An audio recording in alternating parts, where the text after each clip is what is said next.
Welcome to the Billionaire Lifestyle Podcast with your host, Emmett Muckles. Please visit iTunes, Stitcher, or emmettmuckles.com to listen to all the episodes for free.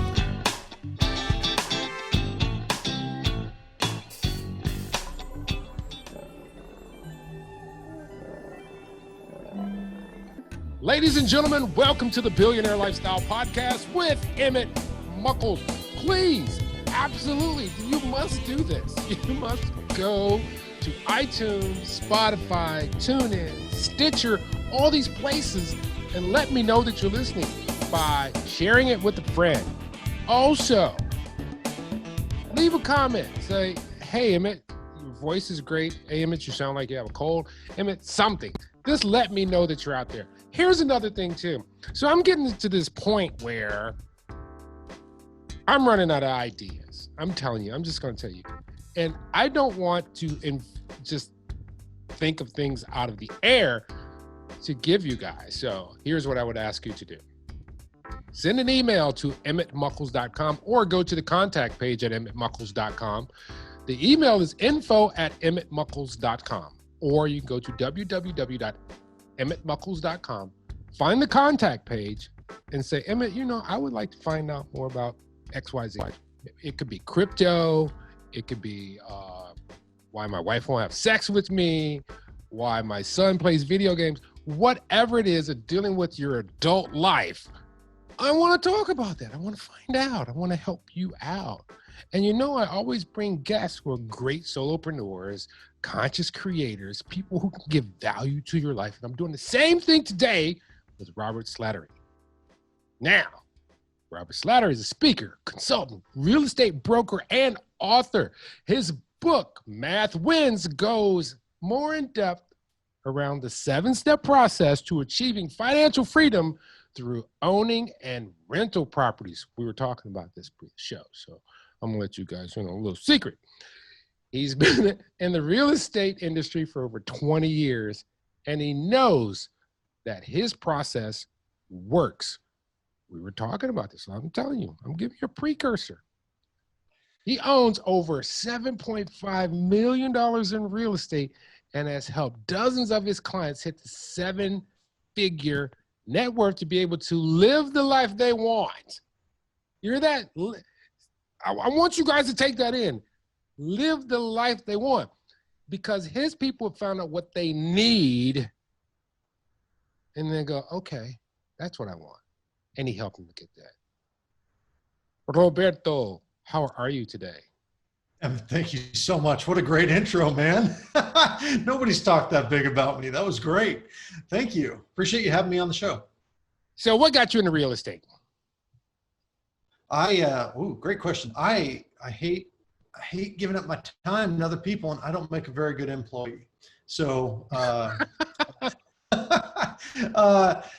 got into real estate like so many people do. They think, well, gee, that looks like it's easy, and realtors make a lot of money and they get all this free time, and so I'm going to get into that, and that's not actually the whole story. The whole story is I used to work in IT. I was a tech geek, and I could see that. Dropped out of college. We're done. I could see that. No, man, I went to school for tech geek stuff, and I got a job in tech, and I landed my dream gig. I was working at a little software company in the Seattle area. I will not name it, but I was in my early 20s, working my butt off. I was working really long hours. 80 to 100 hours a week, some weeks. At 20, you're supposed to be drinking and finding, partners. I didn't have time for that. You know what it was? I'm going to tell you what it was. I don't remember the specific date, but it was around 2000, year 2000. Mm-hmm. I don't know how old you are, but you were probably still in grade school then. No. But I woke up around 2 a.m. in the morning, and I was in the computer lab where I was working, lifted my head up, and I had a keyboard impression in the side of my head. And I thought to myself, I haven't seen the sun in over 2 weeks.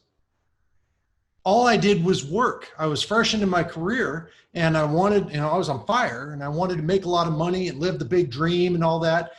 But I hadn't seen the sun in over 2 weeks. And forget about dating, forget about having fun, all that. I was just working all the time because the only way to get ahead was to work more, right? You work more, you make more money. And then someday, right. So someday you get to where you want to be. And I started to realize, I was 21, 22 at the time. I realized I was going to die in my 40s of a massive heart attack if something didn't change. Yeah. Well, fast forward a few weeks and I was out in Denver on a family vacation and I was hanging out with an uncle of mine out there. And this guy's life was the opposite of mine, Emmett. He slept in till he felt like waking up and getting up in the morning.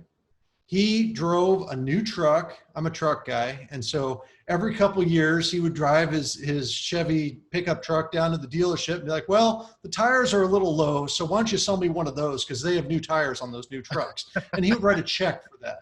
Yeah. And this guy, he would travel, he would do whatever he wanted. He lived in a huge house, like 6,000 square foot house on a big piece of land. And I looked at this guy's life. It was the opposite of mine. And I was trying to figure out how he did this. I have a question though. Let me interject. Yeah, how old was this guy that you were taking note of? Mid 50s. Okay. Early 50s. That's important. Legit. Go ahead. It turned out that he had these wonderful people called tenants who lived in apartments that he owned. Yep. And they gave him money every month to live the life that he lived. And so I saw that and I said, you know what? I'm going to learn how to do that. And that planted the seed. That made me want to get into real estate. So when I came back home to Seattle, I started learning everything I could about real estate. And I finally left IT in 2003, late 2003, to get into real estate full time with the desire. I don't want to sling houses, man. I don't want to be walking up and down the grocery store aisles, handing out my card saying, hi, I'm Robert. I'm the hardest working realtor in the neighborhood. Yeah, that's true. I understand that. No, I wanted to learn the investment side of the business, and I've done pretty well, but I'll tell you, I've made some very expensive and very painful mistakes along the way. But that's very important for you to make those mistakes because that's the way you learn. When you were going through this process, was one of those people that came to your mind, was that Robert Kiyosaki? Kiyosaki's book, Rich Dad, Poor Dad, was a catalyst in this path. Yeah. I have a lot of respect for Robert Kiyosaki, and the way that he wrote about real estate was inspiring. It was very eye-opening to me. As I have grown in my career, I'll tell you that Kiyosaki does a good job of planting the seed, but he doesn't do a good job of showing you what happens next. And so you're the second person I've heard to say that. Oh yeah. I would love to chat with Kiyosaki at some point because I have a lot of respect for what he's done. Now I'm writing my first book and it's not as easy as it looks on TV. I tell you what. But he did a great job with Rich Dad, Poor Dad, from the opening where he talks about minting his own nickels to the end where he talks about writing $10,000 checks to inspire people to look at his offers. I mean, that was inspiring to me at a time when $10,000 was an unimaginable amount of money. Yeah. You know, when you're working to try to figure out how to make an extra couple $100 a month, and to have somebody say, yeah, let's inspire these guys to take our offer. So throw a $10,000 check on top of it and send it their way. See if they take it. Well, yeah, so I love Kiyosaki. I think he's great. As hindsight is better than 2020 because it gives you the benefit of perspective as well. I'll tell you that after you read Rich Dad, Poor Dad, you cannot stop reading. You have to go out and buy more books, and you have to listen to more audiobooks, and you have to keep cramming information into your mind. Because if you pick up one book and you assume that book is the gospel of everything there is, you're going to miss hard. So Kiyosaki's great. But another one that was kind of fun, have you ever heard of Carlton Sheets? Oh, Carlton Sheets was the man back in the like 90s. He come on late night, and I think I bought his program in 91. That tells you how old I am. So Carlton Sheets had a little different spin on real estate. And to this day, I own a real estate company now, and I own several copies of his CD sets. And whenever I get a new guy who joins my company, I hand him a copy of Carlton Sheets's CDs, and I say, you need to listen to these. Now, the new kids, they pick up their iPhones, like, where does this disc go? But there are ways to overcome that. You know what I'm talking about. Yeah, you have to. You're like, you can rip this down and put it on your iPhone. No, man, Carlton Sheets, he talked about no money down. He did a great job with that. Different approach than Kiyosaki, right? I've read Deals on Wheels. I've read everything by Grant Cardone. Grant's having a lot of fun with what he does, and he does multi-gazillion-dollar projects. My take on real estate's a little more simple than that. I like simplicity. That's what I want to hear. Tell me that. And this is why. Because so often people who have information, they sell you the suite of information, which means I'm going to give you the piece to bring you in, but I'm going to make sure that you keep eating from my table. So it's not a catch and release. It's a catch and put you in the tank. I'm going to make the tank bigger so you grow bigger, but you're still in a tank. So what makes you different, and what's your why for sharing the knowledge? Awesome question. You're good at this. You should have your own show. Yeah, you think? I'm about to tell you everything I know about real estate. All right. Your listeners need to grab something to write with, because I'm going to tell you everything that you need to know. All right. 3 rules to real estate, guys. 3 rules only. And if you master these 3 rules, you will be very good at real estate investing. The first rule is location. You have to buy properties in a good location.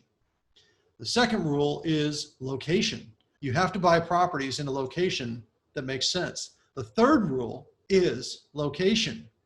If you follow those 3 rules, location, location, and location, don't skip any of them, you're going to do pretty well in real estate.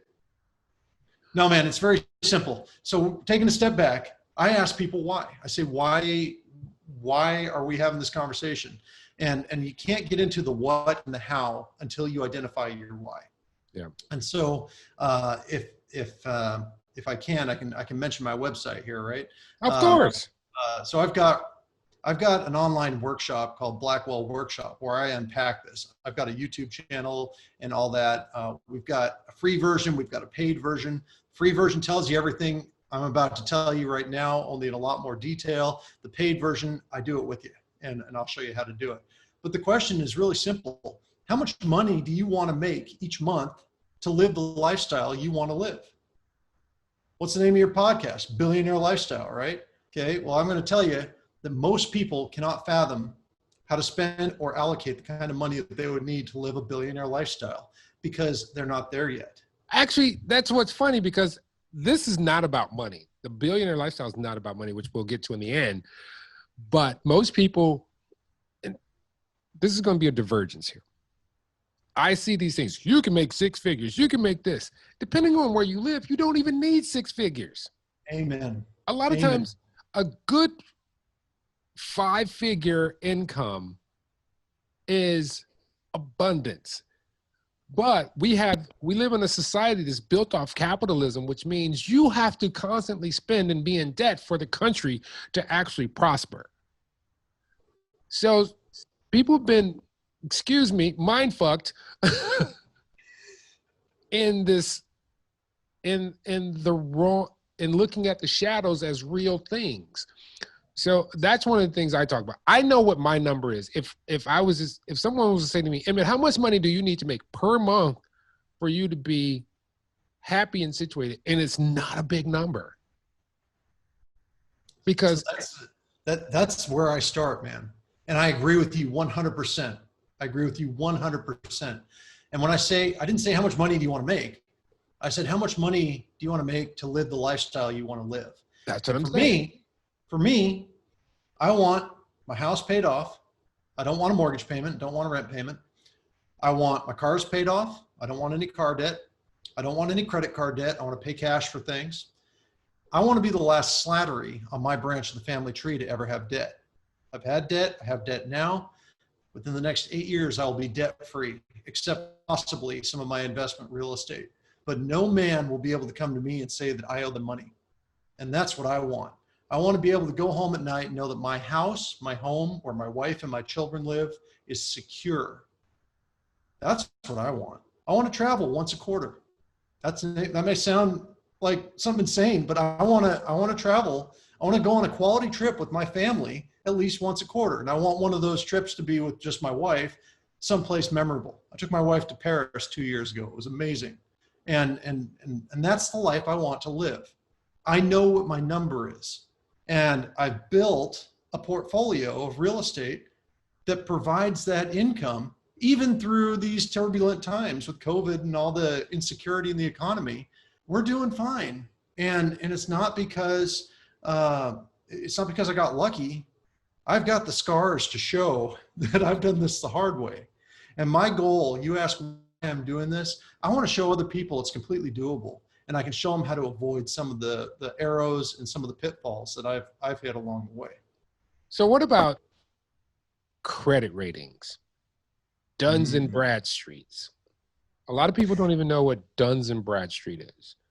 A lot of people don't even know how to manage their credit. Like my credit rating jumps between 740 and 810, depending on what I'm doing. So, and I talked to my friends and they're like, how did you get that? I was like, I studied the system. Can I blow your mind right now and tell you that I own 2 12-unit apartment buildings. I own 2 office buildings. I own, I guess, total 25 units and a couple of office buildings. And we're growing our business into multiple states now. So I'm going to have to buy a couple of other offices for that. I have not used my credit once. Shut the front door. That's 100% true. The way that I've structured my debt is I look for advantageous situations, right? I'm not saying that most of my clients use credit, but most of my acquisitions, all my acquisitions over the past 5 years have been in situations where I brought in a little bit of money down and the sellers carried back debt on the property. And so the seller became my bank, and never once have they asked me for a credit report. So that's kind of like, there's a term for that. I can't think of what it is that they use. Seller finance. Yeah, seller finance. And I think there's an option. I can't think of the name of it, but it's become really popular in the last couple of years where people are promoting it or in different avenues they're promoting it. But that's just one option, man. There's all kinds of ways to put these things together. So Emmett, if I'm unpacking this for your listeners, let me just run through this real quick. Do that. I have got a 7-step process that I was being a little cheeky with the location, and I'm twisting your guys' tail a little bit, but I'm going to tell you, you buy into a bad location, if you skip one of those rules, you are done. You're going to have a hard time in this industry. So what do? We actually teach. Why do I do this? There are 4 steps to success, right? The first step, think of steps on a staircase, right? The first step is called survival. That is where you are living hand to mouth and you are just scraping to get by. That's an uncomfortable place to be. And for everybody watching this or listening to this, I will tell you, I remember that. I taste it. I know how that feels. The second step up is called stability. Stability, you're still kind of living paycheck to paycheck, but at least you're stable, right? You got your job, you know what your budget is, you got your rent being paid, or you bought a house and you got your mortgage being paid. You're not recession proof, but you got some stability. The third step up is called success. And success is where you're making your money, you've got your toys, and you're probably not completely economic recession proof, but you're doing okay. And unfortunately in America, that's where most people stop. They reach a point in their mind of success to where I've got all my toys and you know, whatever, everything will be fine. Right. The problem is there's a fourth step. And the fourth step is called significance. And when you reach that fourth step, that's where, yeah, you're doing okay financially, but it's not about money. It's about how can I raise up people around me? How can I show everyone else what I've learned and how to avoid some of the pitfalls I've hit so that other people can achieve their version of success as well. And I'm not going to say I'm there, but Emmett, that's where I'm trying to get to. That's where I want to be. And so I am working outside of just Robert world, and I'm working on training other people on how to accomplish the same thing the way I've done it, because it's completely doable. You don't need to have a lot of money. You can start off wherever you're at. I have clients. I got a 20-year-old kid who bought a 12-unit apartment building last year, 20 Wow. years old, on my team. Okay. The kid has a goal of making 10 million a year. Divide 10 million a year by 12 months, come out to 800,000 a month in income, right? Yeah. So 833 a month, right? So when did you decide that, I've gotten my process down and I'm looking for a timeline.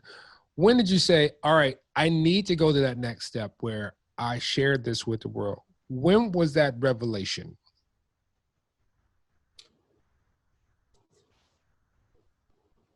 Wow, dead air. Sorry about that.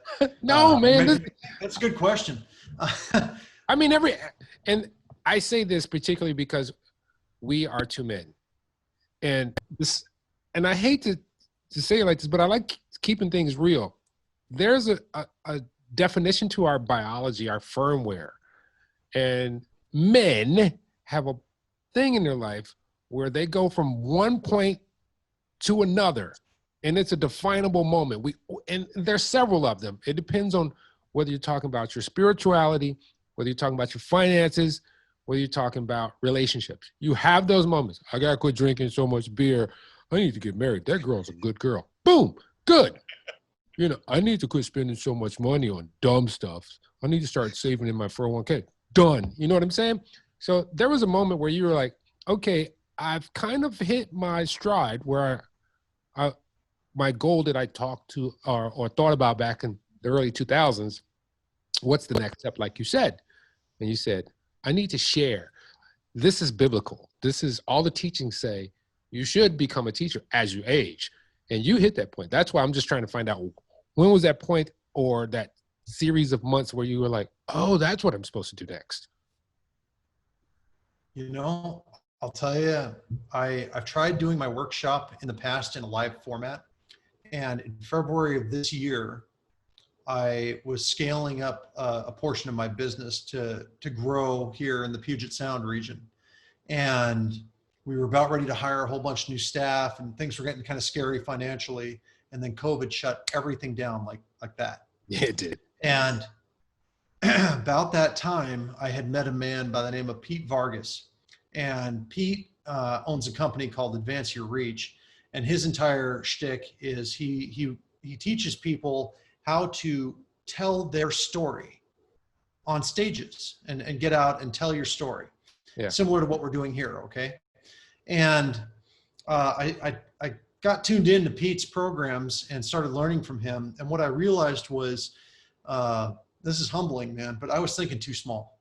I was thinking way too small because I was just trying to grow my business and all that.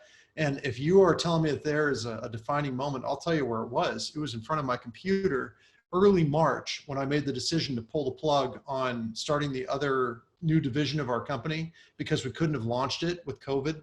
We couldn't have had people, we couldn't have staffed and had people working in close quarters. It wouldn't have worked.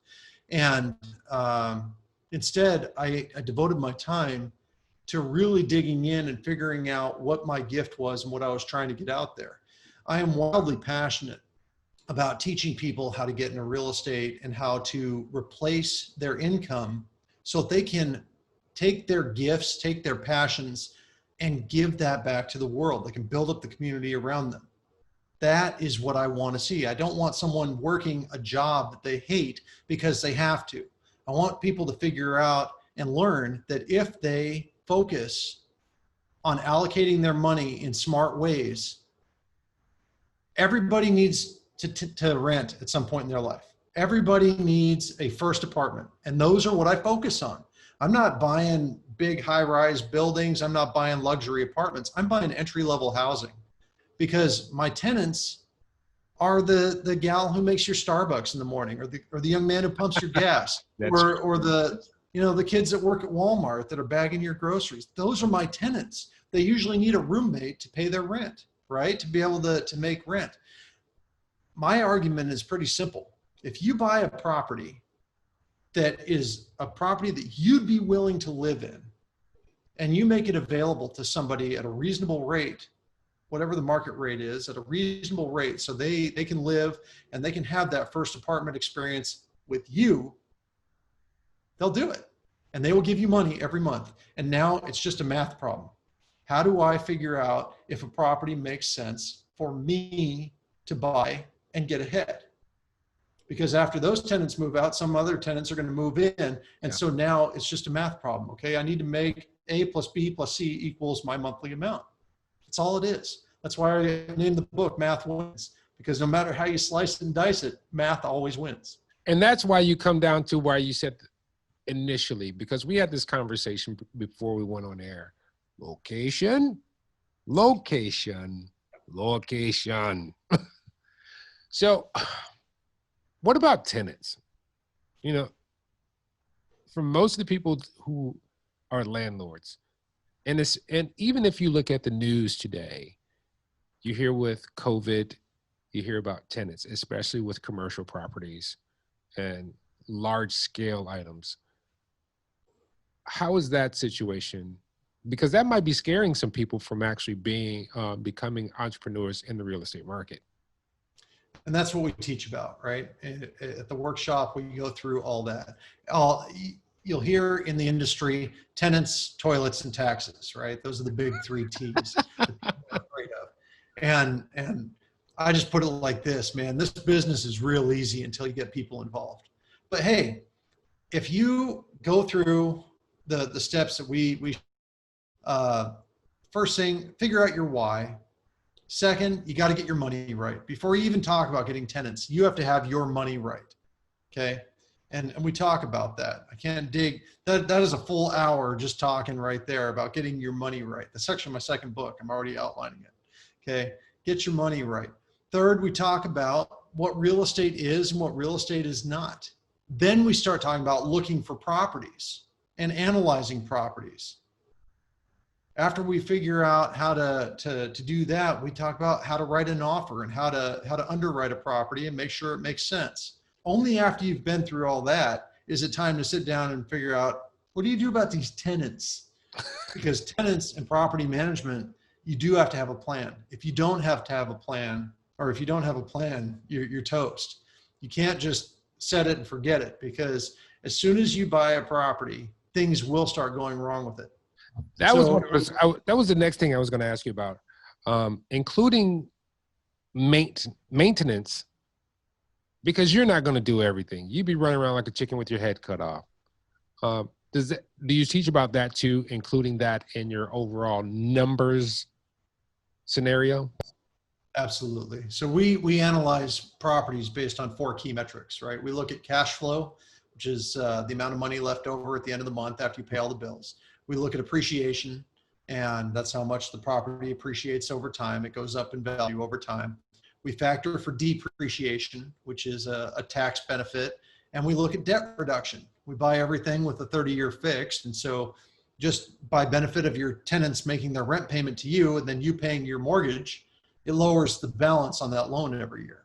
Yeah. You take all that into consideration, and net of paying for property management if you need it, net of paying for your maintenance, our typical clients making better than 25% on their money each year. Oh, and that might not mean anything to some people, but if I tell you that your average 401k is going to make 8 to 10% a year in a good year, 25% yeah, is a lot of money. And with the way interest rates are now with banks, and people don't realize this, is that when we have historically low interest rates to the public, that means you're not making money on your money that's in the bank. Right. So one of the only things that you can get returns on is if you pick really good stocks or index funds, but even those are going to perform low because of the bank situation. But one thing that consistently gives you a good return on money if you do it correctly, and if you have someone like you to guide you to it, is real estate or selling used cars. Yeah, that works too. That works too. No, man, it sounds daunting. It's really not as complicated as it seems. Anybody can do this. You don't have to be an expert day trader like a lot of stock guys. I don't have any money in the stock market. I don't trust the stock market at all. I'm not an expert at analyzing stocks. One of my friends contacted me yesterday. He goes, "Hey, did you get on that IPO for, it's called Snow?" I don't know anything about it. Right. Well, it started at like $12.50 a share. And at the end of the day, it was like $75 a share. And he's like, "I just made a lot of money." And I'm like, "I'm happy for you. I don't need that. Yeah. What I need is consistency and stability. I can show somebody how to replace their income in usually about 7 years. That's not fast. It's not sexy. That's still good. If you can replace your income in about that time with rental properties automatically track with inflation. So your spending power doesn't change over time, right? People ask, what's a millionaire? I ask people all the time. They're like, "I want to be a millionaire." I say, "Cool. What's that mean?" And then it means you have $1 million. No, it doesn't. Nobody has $1 million sitting in a pile. Because if you had $1 million sitting in a pile, you would go up and start taking money out of it, and eventually the pile would go away. Yep. Think Las Vegas. No, man, if you have $1 million in real estate and it's producing rental income every month, let's say it's producing $5,000 a month. Well, rents go up as inflation goes up. And if you don't understand inflation, the dollar is losing value every year. Yep. At about 3 to 4% a year. Okay. So your spending power of your dollar changes every year. Well, because rents increase, if you own rental properties, your buying power is consistent year over year. So 10 years from now, if you just do nothing but let your properties take care of themselves, you're in a pretty good place. 20 years from now, you're still in a good place. Now you've built multi-generational wealth. That's the difference. I have to ask you this though. Put a number on it. How much does someone need to get started in investing in real estate? Because that's one of the things that twirls around in someone's cranium. I don't have the money.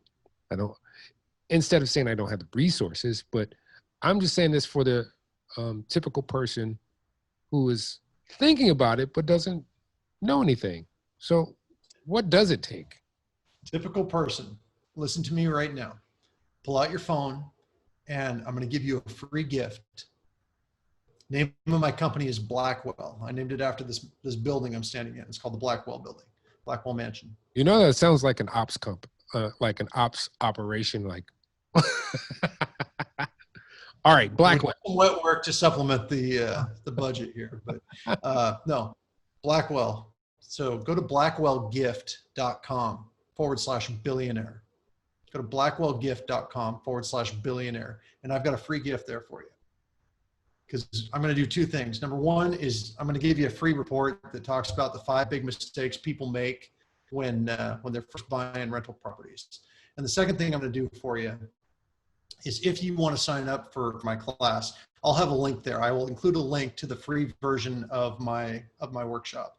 But if you want to meet me and if you want to go through this, I'm going to tell you right now, you don't have to have any money to get started. What you need is a plan.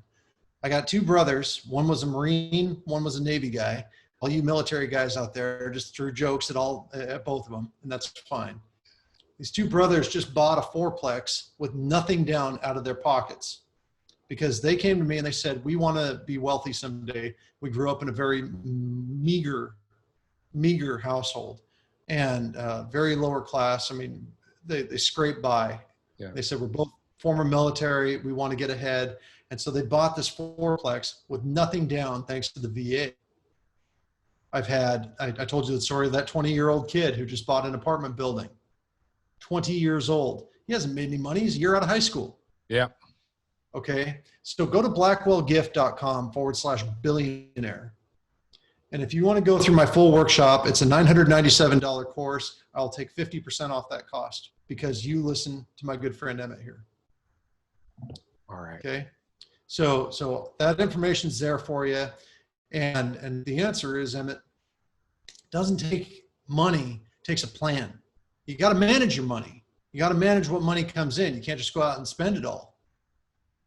But if you have the plan, I can show you how to make it happen. And I'll show you how to build the plan so you can make it happen. Start to finish. Anybody can do this. Awesome. Now we're going to go back. We're going to go back in time. We're going to do a Black Street. We're going to go back, way back in time. Way back. So I want you to close your eyes, my friend. So you're sitting on your couch, right? Right now, you're sitting on your couch, you're chilling, probably watching some Netflix. You got some time to chill out. No family's bothering you or nothing. Just got time to yourself.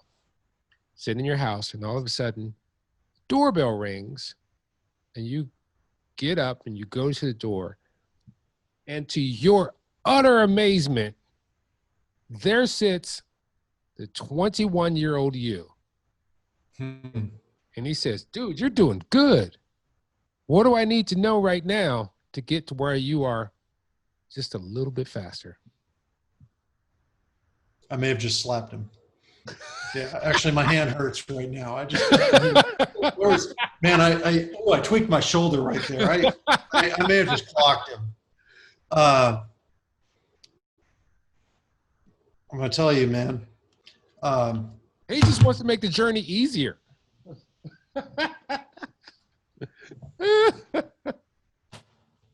I would buy this book and hand it to him. That is a good book.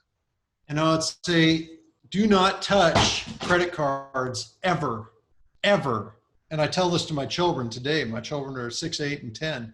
Never use a credit card. Get rid of them. Go into your wallet, cut them. And if you need to carry plastic, carry debit cards. I carry 2 debit cards, y'all. I carry a bank, a work debit card, and I carry a personal debit card. And that's it. That's all.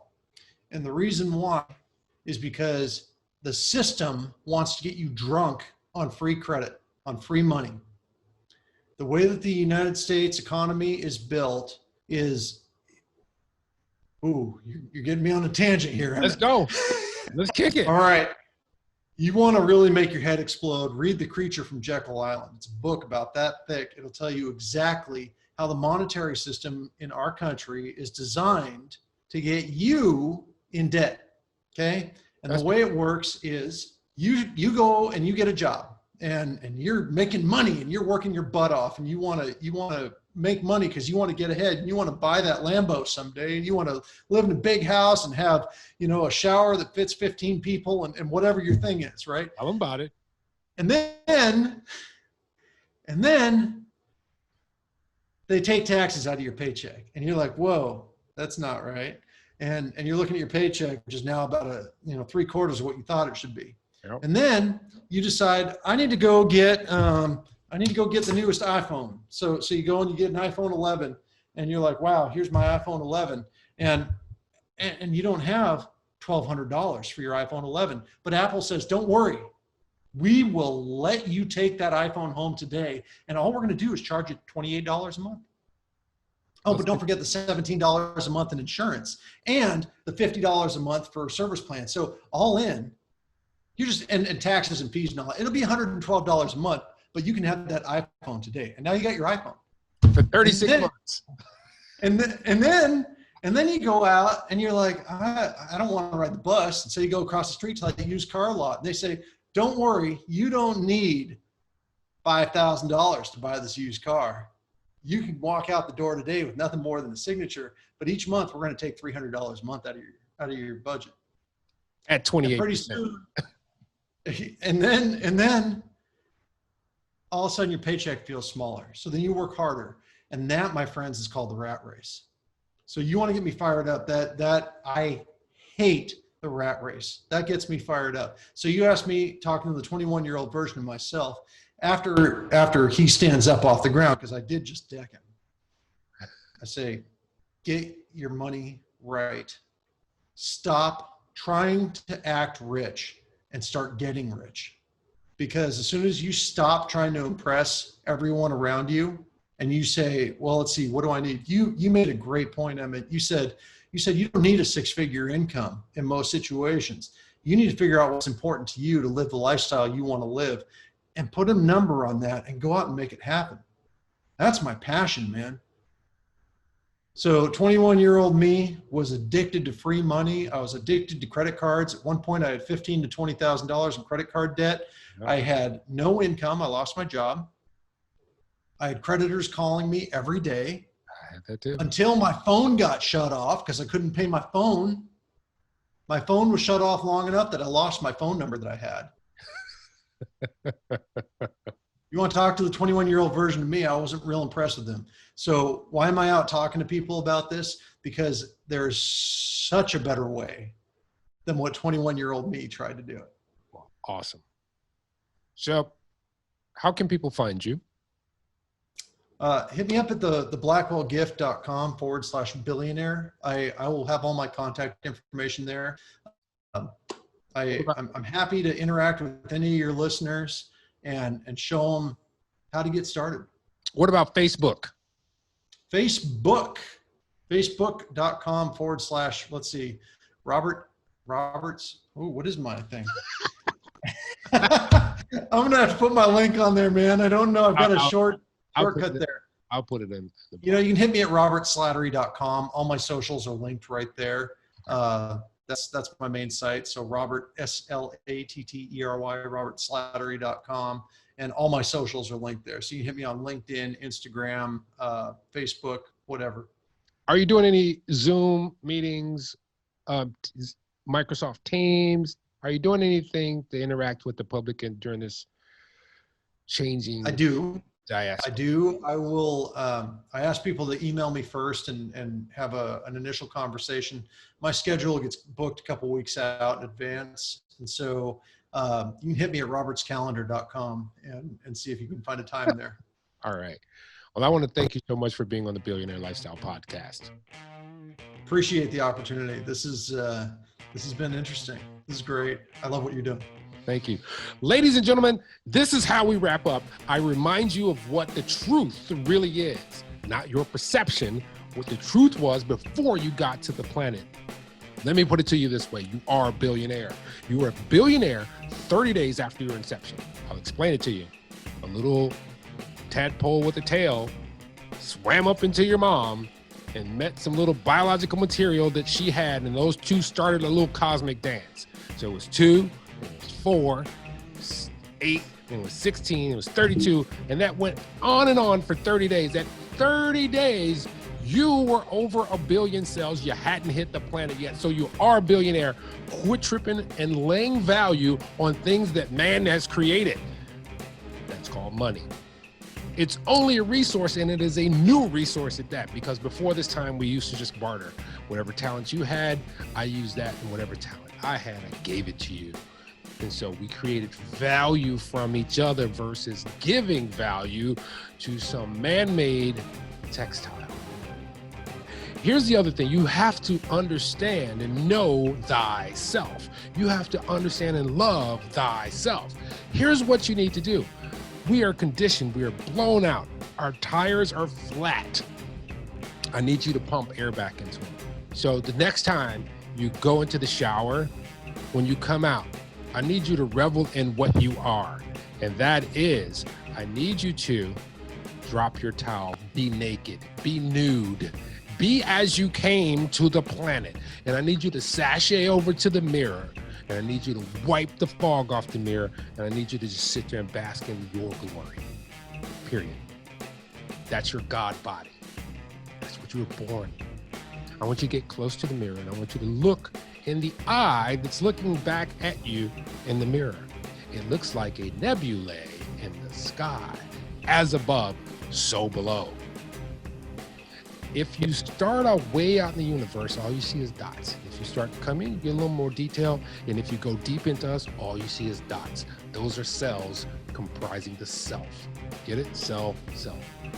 So when you meet another individual who has nebulae in their eye like yours, it is like the one in the sky, treat them with love, honor, and respect. And remember, they are a billionaire too. Till next time, love you all. Peace.